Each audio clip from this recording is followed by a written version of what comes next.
Expression d'une hypothèse en anglais. Donc pour exprimer une hypothèse en anglais, on va employer une phrase complexe qui sera composée d'une proposition subordonnée et d'une proposition principale. Donc tout d'abord la proposition subordonnée. Donc elle est introduite par if et elle est au prétérit.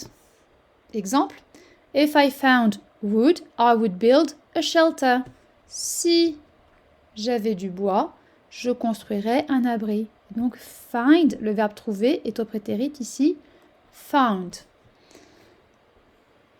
Voyons à présent la proposition principale. Elle sera au conditionnel. Et on va former le conditionnel à l'aide de deux choses. Tout d'abord l'auxiliaire would à toutes les personnes. Donc on conjugue toujours de la même façon. I would, you would, he would.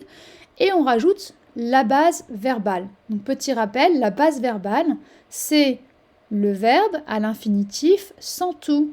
Par exemple, la base verbale de manger, c'est eat. D'accord? La base verbale de marcher, c'est walk. Ici, nous avons la phrase If I had a net, I would catch fish. Donc nous avons bien le conditionnel exprimé par would et la base verbale catch.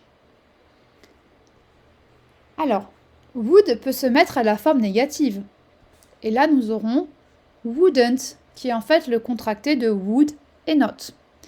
If he had a raft, he wouldn't stay on this island. D'accord? Pareil ici, stay, la base verbale.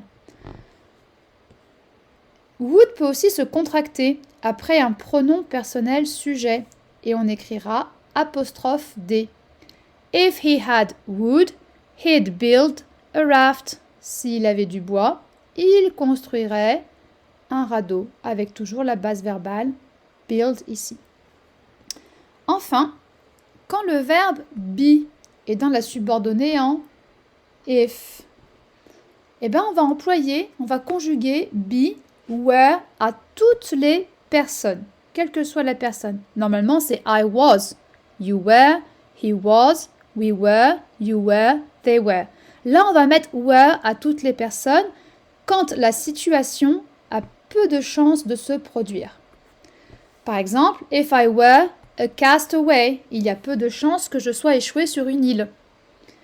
En revanche, dans tous les autres cas, on va conjuguer be normalement.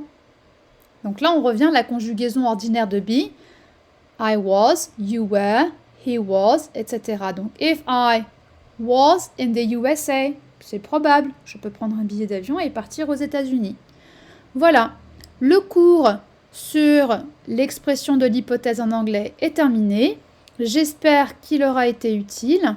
Bon courage à tout le monde et à bientôt!